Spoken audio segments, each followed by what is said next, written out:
ಲಕ್ಷ್ಮಿಗೆ ಇಷ್ಟವಾದ ಈ ವಸ್ತುಗಳು ದೇವರ ಕೋಣೆಯಲ್ಲಿದ್ದರೆ ಹಣದ ಸುರಿಮಳೆಯಾಗುತ್ತದೆ. ಸಂಪತ್ತಿನ ಒಡತಿಯಾದ ಲಕ್ಷ್ಮೀದೇವಿಯು ಕೆಲವೊಂದು ವಸ್ತುಗಳನ್ನು ತುಂಬಾ ಇಷ್ಟಪಡುತ್ತಾಳೆ. ಅಂತಹ ವಸ್ತುಗಳನ್ನು ನಾವು ನಮ್ಮ ಮನೆಯಲ್ಲಿಟ್ಟುಕೊಳ್ಳೋದ್ರಿಂದ ಧನ ಸಂಪತ್ತು ಸಮೃದ್ಧಿಯಾಗುವುದು. ಲಕ್ಷ್ಮೀದೇವಿಗೆ ಪ್ರಿಯವಾದ ಯಾವೆಲ್ಲ ವಸ್ತುಗಳನ್ನು ಮನೆಯ ದೇವರ ಕೋಣೆಯಲ್ಲಿಟ್ಟುಕೊಳ್ಳೋದ್ರಿಂದ ಧನಗಮನವಾಗುವುದು. ಯಾವ ವಸ್ತುಗಳಿಗೆ ಲಕ್ಷ್ಮೀದೇವಿ ಬೇಗ ಒಲಿಯುತ್ತಾಳೆ? ಲಕ್ಷ್ಮೀದೇವಿಯನ್ನು ಧನ ಸಂಪತ್ತಿನ ದೇವತೆಯೆಂದು ಪರಿಗಣಿಸಲಾಗುತ್ತದೆ. ಯಾವ ವ್ಯಕ್ತಿ ಲಕ್ಷ್ಮೀದೇವಿಯನ್ನು ಪೂಜಿಸುತ್ತಾನೋ ಅಥವಾ ಯಾವ ವ್ಯಕ್ತಿಯ ಮೇಲೆ ಲಕ್ಷ್ಮೀದೇವಿಯು ವಿಶೇಷ ಆಶೀರ್ವಾದವನ್ನು ಇಟ್ಟಿರುತ್ತಾಳೋ ಅವರು ತಮ್ಮ ಜೀವನದಲ್ಲಿ ಎಂದಿಗೂ ಧನ ಧಾನ್ಯದ ಸಮಸ್ಯೆಯನ್ನು ಅನುಭವಿಸುವುದಿಲ್ಲ. ಲಕ್ಷ್ಮೀಪುತ್ರರಿಗೆ ಅಂದರೆ ಲಕ್ಷ್ಮೀದೇವಿಯ ಆಶೀರ್ವಾದವನ್ನು ಹೊಂದಿರುವವರಿಗೆ ಸಂತೋಷ, ಸಮೃದ್ಧಿ, ಆರೋಗ್ಯ ಮತ್ತು ಯಶಸ್ಸು ದೊರೆಯುತ್ತದೆ. ನೀವು ಲಕ್ಷ್ಮೀದೇವಿಯ ಆಶೀರ್ವಾದವನ್ನು ಪಡೆದುಕೊಳ್ಳಲು ಬಯಸಿದರೆ, ಲಕ್ಷ್ಮೀದೇವಿ ಸದಾ ನಿಮ್ಮೊಂದಿಗೆ ನಿಮ್ಮ ಬೆನ್ನೆಲುಬಾಗಿ ನಿಲ್ಲಬೇಕೆಂದರೆ ಬಯಸಿದರೆ, ಇಂತಹ ವಸ್ತುಗಳು ಲಕ್ಷ್ಮೀದೇವಿಗೆ ಪ್ರಿಯವಾದ ದಿಕ್ಕಿನಲ್ಲಿ ಇಡಬೇಕು. ಹಾಗಿದ್ರೆ ಅವೆಲ್ಲ ಯಾವ ವಸ್ತುಗಳು ಎಂದು ತಿಳಿಯೋಣ. ನಿಮ್ಮ ಮನೆಯ ದೇವರ ಕೋಣೆಯಲ್ಲಿ ಯಾವುದೇ ದೇವರ ವಿಗ್ರಹವನ್ನಿಟ್ಟರೂ ಲಕ್ಷ್ಮೀದೇವಿಯ ವಿಗ್ರಹ ಮತ್ತು ಫೋಟೋವನ್ನು ಇಡುವುದು ತುಂಬಾ ಮುಖ್ಯ.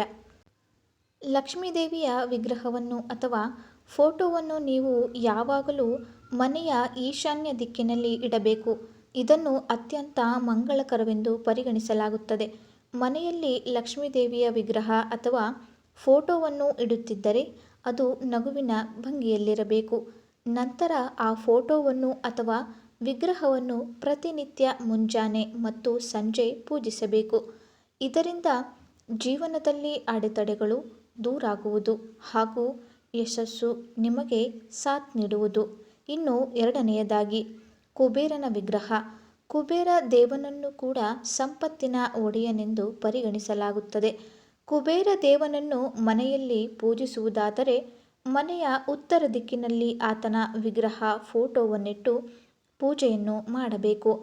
ಪ್ರತಿನಿತ್ಯ ಸಾಧ್ಯವಾಗದೇ ಇದ್ದರೆ ವಾರಕ್ಕೊಮ್ಮೆ, ಅದರಲ್ಲೂ ಶುಕ್ರವಾರ ದಿನದಂದು ತುಪ್ಪದ ದೀಪವನ್ನು ಹಚ್ಚಿಟ್ಟು ಕುಬೇರ ದೇವನನ್ನು ಪೂಜಿಸಬೇಕು. ಇದರಿಂದ ನಿಮ್ಮ ಮನೆಯಲ್ಲಿ ಸಂಪತ್ತು ವೃದ್ಧಿಯಾಗುತ್ತದೆ. ಹಣಕಾಸಿನ ಸಮಸ್ಯೆಗಳು ಕೂಡ ಪರಿಹಾರವಾಗುತ್ತದೆ. ಹಾಗಿದ್ರೆ ಲಕ್ಷ್ಮೀದೇವಿ ಇಷ್ಟಪಡುವ ಮೂರನೆಯ ವಸ್ತು ಯಾವುದು ಎಂದರೆ ಅದು ತುಳಸಿ ಗಿಡ.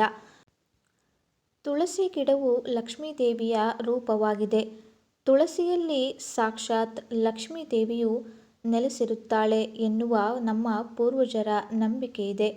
ಮನೆಯಲ್ಲಿ ಪವಿತ್ರವಾದ ತುಳಸಿ ಗಿಡವನ್ನು ನೆಡಬೇಕು. ಅದಕ್ಕೆ ಅಗತ್ಯವಾದಷ್ಟು ನೀರನ್ನು ಹಾಕಬೇಕು. ಮುಂಜಾನೆ ಮತ್ತು ಸಂಜೆ ಸಮಯದಲ್ಲಿ ತುಳಸಿಯನ್ನು ಪೂಜಿಸಬೇಕು. ಪ್ರತಿನಿತ್ಯ ತುಳಸಿಯನ್ನು ಪೂಜಿಸಿ ಅದರ ಮುಂದೆ ದೀಪವನ್ನು ಹಚ್ಚಿಡಬೇಕು. ಅದರಲ್ಲೂ ಕಡ್ಡಾಯವಾಗಿ ನೀವು ಶುಕ್ರವಾರದ ದಿನದಂದು ತುಳಸಿ ಗಿಡದ ಮುಂದೆ ಜೋಡಿ ತುಪ್ಪದ ದೀಪವನ್ನು ಹಚ್ಚಿಡಬೇಕು. ಇದರಿಂದ ಧನ ಸಂಪತ್ತು ಹೆಚ್ಚಾಗುವುದು. ಇನ್ನು ನಾಲ್ಕನೆಯ ವಸ್ತು ಯಾವುದು ಎಂದರೆ ಶಂಖ. ಸಮುದ್ರ ಮಂಥನ ಸಮಯದಲ್ಲಿ ಲಕ್ಷ್ಮೀದೇವಿಯೊಂದಿಗೆ ಪ್ರಕಟಗೊಂಡ ರತ್ನಗಳಲ್ಲಿ ಶಂಖವೂ ಒಂದು. ಶಂಖವನ್ನು ಲಕ್ಷ್ಮೀದೇವಿಯ ಸಹೋದರ ಎಂದು ಕರೆಯಲಾಗುತ್ತದೆ. ದೇವರ ಕೋಣೆಯಲ್ಲಿ ಶಂಖವನ್ನು ಇಡುವುದು ತುಂಬಾ ಒಳ್ಳೆಯದು. ಪ್ರತಿನಿತ್ಯ ಪೂಜೆಯ ಸಮಯದಲ್ಲಿ ನೀವು ಮನೆಯಲ್ಲಿ ಶಂಖ ನಾದವನ್ನು ಮಾಡಬೇಕು. ಪೂಜೆಯ ಸಮಯದಲ್ಲಿ ಶಂಖವನ್ನು ಊದುವುದರಿಂದ ದೇವತೆಗಳ ಆಶೀರ್ವಾದ ನಿಮಗೆ ದೊರೆಯುತ್ತದೆ. ಹಾಗೆಯೇ ನಿಮ್ಮ ಕುಟುಂಬದ ಮೇಲೆ ಆಕೆಯ ಆಶೀರ್ವಾದ ಕೂಡ ಉಳಿಯುತ್ತದೆ. ಇಷ್ಟು ಸಮಯ ಕೊಟ್ಟು ನಮ್ಮ ವಿಡಿಯೋ ನೋಡಿದ್ದಕ್ಕಾಗಿ ಧನ್ಯವಾದಗಳು. ನಮ್ಮ ವಿಡಿಯೋ ನಿಮಗೆ ಇಷ್ಟ ಆದರೆ ಲೈಕ್ ಮಾಡೋದನ್ನು ಮರಿಬೇಡಿ. ಹಾಗೆ ನೀವಿನ್ನೂ ನಮ್ಮ ಚಾನಲ್ನ ಸಬ್ಸ್ಕ್ರೈಬ್ ಮಾಡಿಕೊಂಡಿಲ್ಲ ಅಂದರೆ ಈಗಲೇ ಸಬ್ಸ್ಕ್ರೈಬ್ ಮಾಡ್ಕೊಳ್ಳಿ.